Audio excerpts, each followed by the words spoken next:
Welcome to this first discussion for sport ethics. Today we want to look at the process of moral reasoning. Making decisions is never easy. It's not easy whether those decisions have to do with working as an educator, being a coach, or playing a good game. Many times it is hard because there is a conflict between our beliefs and values. This conflict may result in a disagreement with the group, the person in charge, or maybe we just don't know what we should believe. How many times have we been in situations where we know the right answer, but we don't stand up for what we believe is right? Does the concept of peer pressure ring true here? Or how about the insatiable need to win that many times affects our decision-making process? How about how many times have you seen or even personally experienced a decision that would only have been made in the athletic arena? It just wouldn't carry over into your everyday life. How do we rationalize those types of decisions? This is where the conflict lies. I'm sure all of us had someone in our lives that taught us the difference between right and wrong. I'm sure in most instances those individuals were your parents. And I'm sure that you've all heard the common statement, let your conscience be your guide. How many times did your parents tell you that? Unfortunately, sometimes when we get into the real world, that advice is hard to live by. And why is that? Perhaps it is because those around us don't believe in the same sort of things that we do.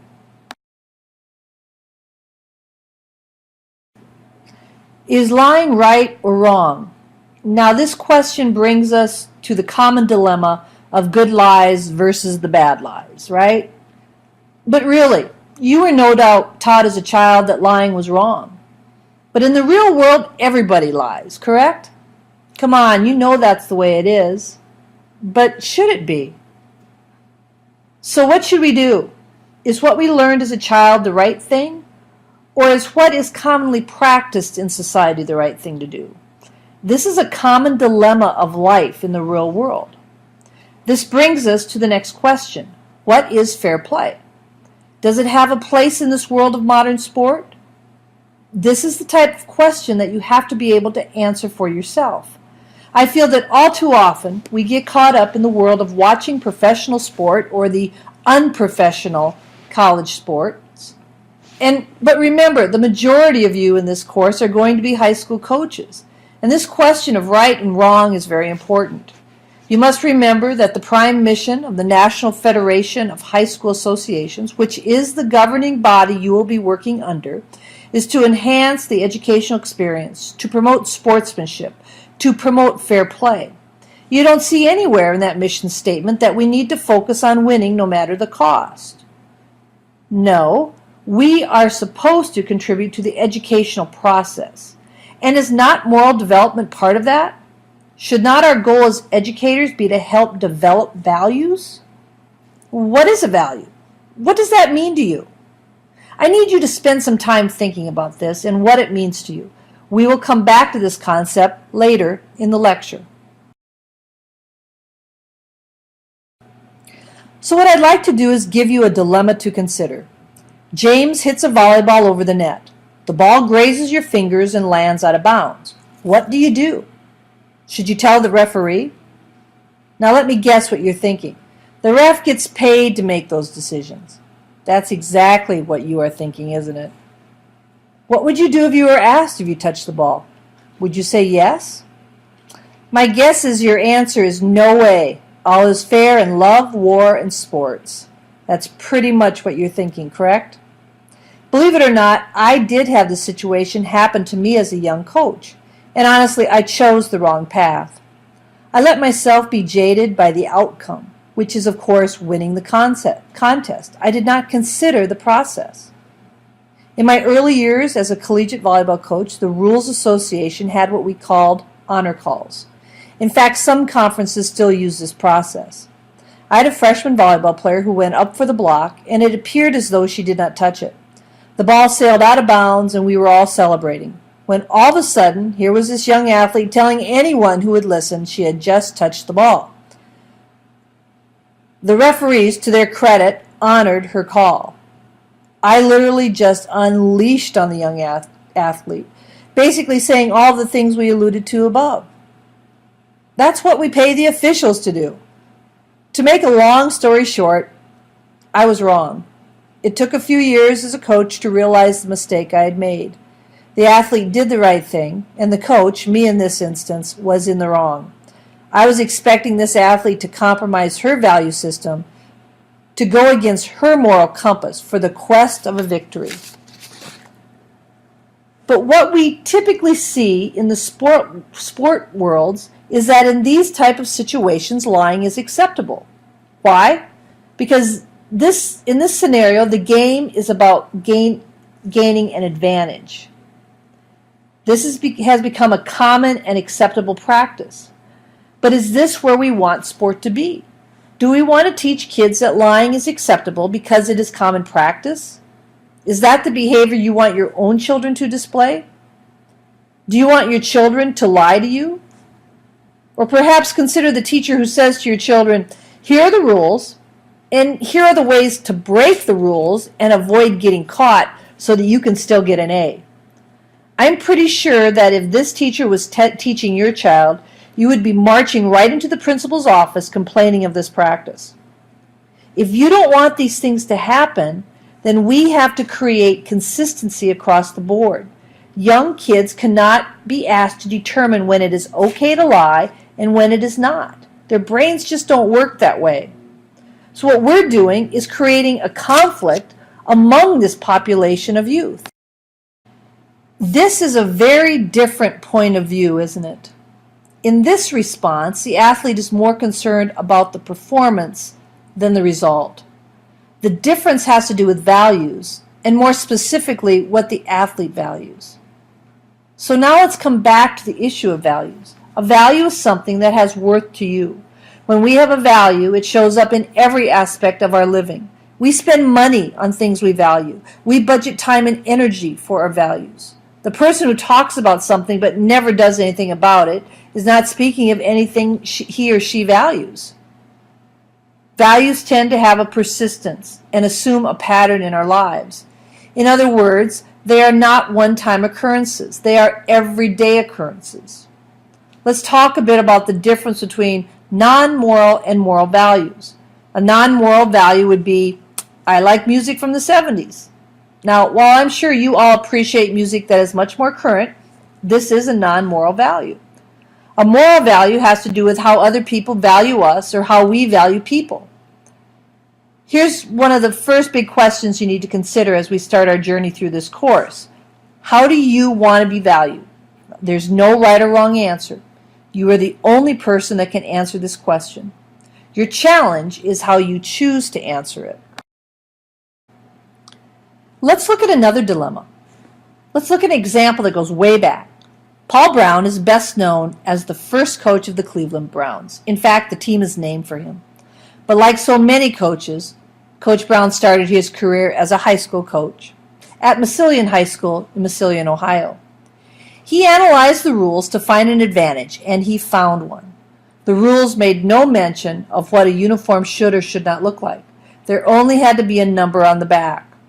Brown cut footballs in half and sewed them on the front of each uniform of all the backfield players. When the quarterback handed off the ball, it appeared that everyone had the football. So is this about moral values? If so, why? Well, the answer to this question is, of course, it is about moral values.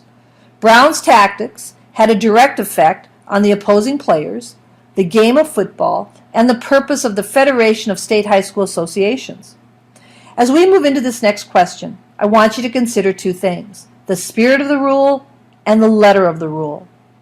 So, what's your position concerning Coach Brown's behavior? Ask four of your friends their positions.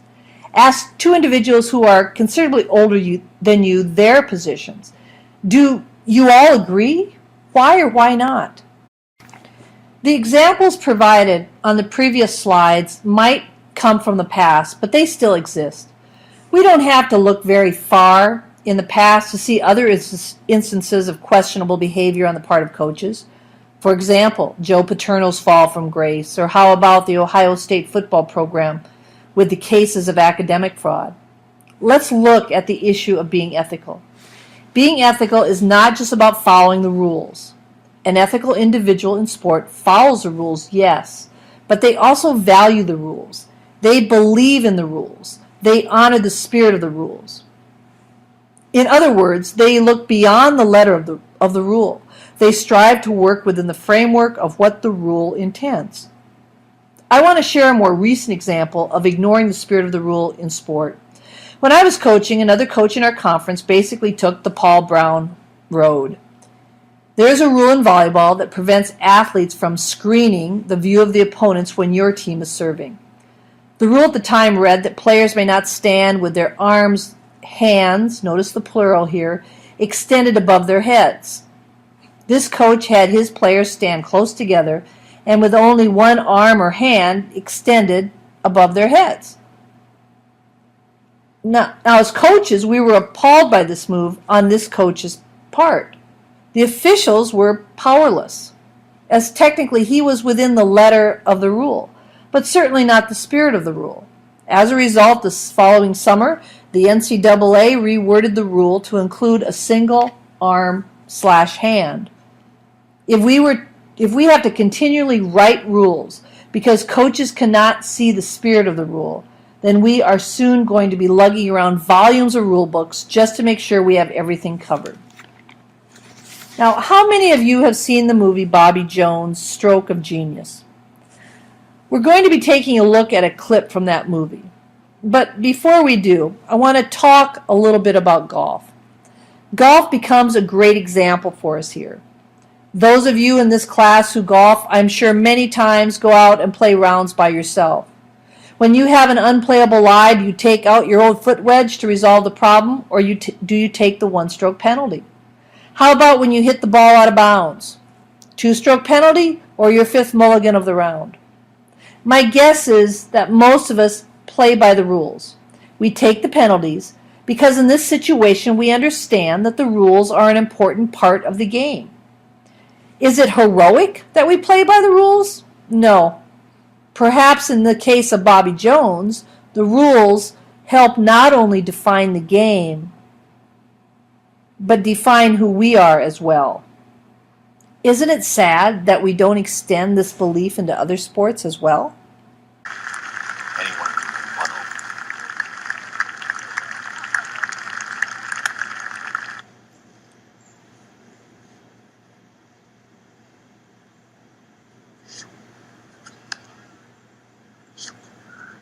Official.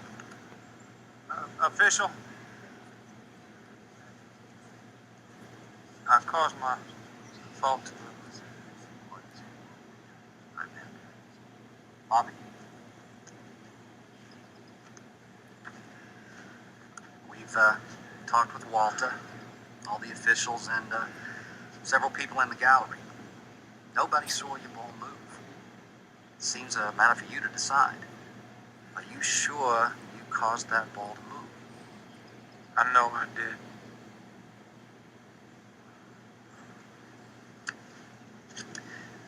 You to be congratulated, son. Sir, that's like congratulating a man for not robbing a bank. I don't know how else to play the game.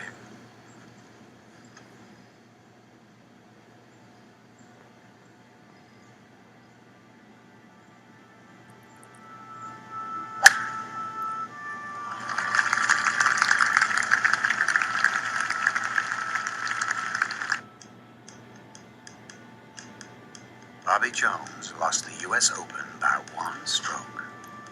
In calling a penalty on himself, he demonstrated for all of us the highest ideal of sportsmanship and personal honor. I'm prouder of him than if he'd won. There are things finer than winning championships. First of all, I want to point out that all of us, administrators, parents, spectators, coaches, and athletes, share the responsibility for instilling a culture of honor and integrity in sports. This might sound easy, but the pressure is intense. Nevertheless, we have to embrace the positive role that sports can play. What interferes with this? Well, one issue might be the lack of moral courage. Let me quote Edward Kidder. Quote, "The key to ethical action is moral courage. When we uphold ethical principles, we are acting with moral courage." Unquote. We all know right from wrong, but it is this lack of moral courage that prevents us from doing the right thing. The opportunities to act ethical are numerous, but then so are the opportunities not to act. Please remember that players take their cues from coaches. And as a coach, you will wield a tremendous influence on your athletes. As a coach, I have certainly fallen prey to this challenge. Please remember that ethical actions are not always easy, but they can be practiced and they can be reinforced when we see it happen. I'm guessing many of you cited those with certain virtues like fairness, honesty, and truthfulness. We want to trust our friends and believe that they won't fail us. I bet none of you wrote that you choose friends who are known liars, cheats, or thieves, correct? I hope not anyway. Without qualities like these, decisions become biased and centered on the good of one or what is considered good for the one. We need to practice what is called the concept of impartiality. Now place this same concept of impartiality into the volleyball scenario. Does it make a difference how you answer? We need to get past the point of seeing rules as simply an obstacle that must be overcome. What are the purpose of game rules? Well, in a nutshell, they exist to help create level and fair playing fields. If we agree with this concept, then isn't it important that we not only function in a logical fashion, but we have to be consistent as well? You're probably wondering at this point if all I'm going to do in this class is ask questions. Well, many times, yes. The goal of this course is to take you on a journey where you will discover who you are, or perhaps who you want to become. It's not my purpose to tell you who you are. That's in your court. The answer here is dependent upon whether or not you have a conscience. And actually, there are folks out there who do not. But they're rare. The closing thought here is that rules are not put in place to get around. They are there to be valued and supported. I am hopeful that all of you who are entering the field of coaching have a keen understanding of that concept. And that I hope this first discussion has widened your view, that you've taken off those blinders and are seeing sport for much more than just about who wins and who loses. Always check your module for any assignments that are required.